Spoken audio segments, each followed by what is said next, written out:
बिस्मिल्लाहिर्रहमानिर्रहीम। Knowledge sharing के साथ मोहम्मद नईम नौशाई एडवोकेट हाज़िर खिदमत।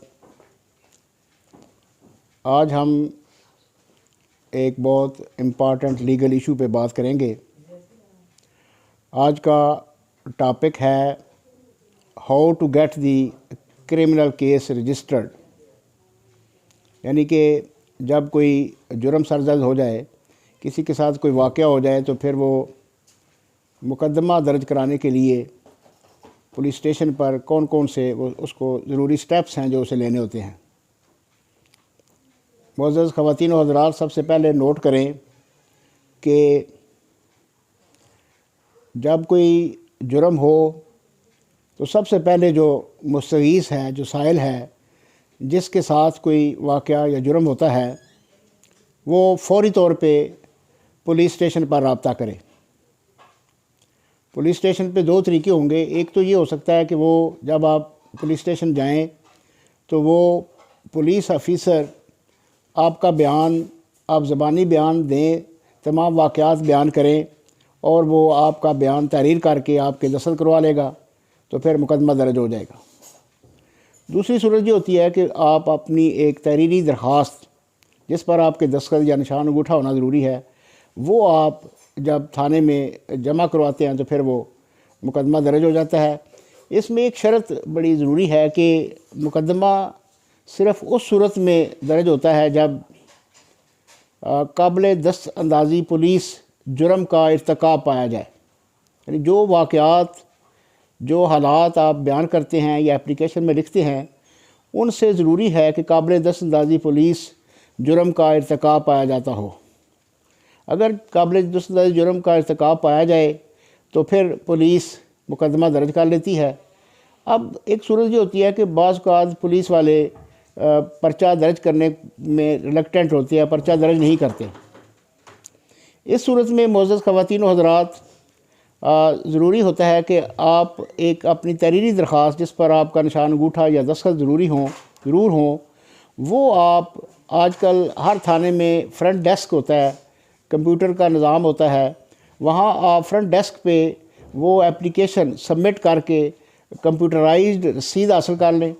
उसके बाद एक दो दिन वेट करें कि क्या मुकदमा दर्ज होता है। फिर भी मुकदमा दर्ज ना हो तो वो कंप्यूटराइज्ड रसीद और उस एप्लीकेशन जो आपने मुकदमा दर्ज कराने के लिए दी होती है, उसकी एक कापी लेकर आप कचहरी में आ जाएं, किसी वकील साहब से रब्ता करें। कोई भी एडवोकेट साहब आपको पर्चा कराने में मदद करेंगे। वो ज़ाब्ता फ़ौजदारी की दफ़ा 22A के तहत सेशन कोर्ट में एप्लीकेशन मूव करेंगे। वो एप्लीकेशन जो है वो एक तरह की पुलिस के ख़िलाफ़ कंप्लेंट होती है। उसमें जो मुतलका सेशन कोर्ट होती है, वो उसमें पुलिस से रिपोर्ट हासिल करने के बाद अगर वो समझें कि ये काबिल दस्त अंदाज़ी पुलिस जुर्म हुआ है और मुकदमा दर्ज किया जाना ज़रूरी है, तो वो फिर हुक्म कर देते हैं, इस पर मुकदमा दर्ज हो जाता है। अब इसके बाद मज़ीद जो कॉन्सिक्वेंसेस हैं वो ये हो सकता है कि मुकदमा दर्ज करने के बाद पुलिस जो है वो मुकदमा जो है वो समझे कि ये झूठा है, तो वो अखराज रिपोर्ट बना दे। उस सूरत में फिर जो कंप्लेनेंट है, जो मुस्तगीस है, उसके पास ये रेमेडी होती है कि वो प्राइवेट कंप्लेंट, जिसे इस्तगासा उर्दू में कहते हैं, वो डायरेक्ट इस्तगासा दायर कर सकता है, जिसमें फिर मुल्ज़मान को तलब हो कि उनका ट्रायल हो जाता है।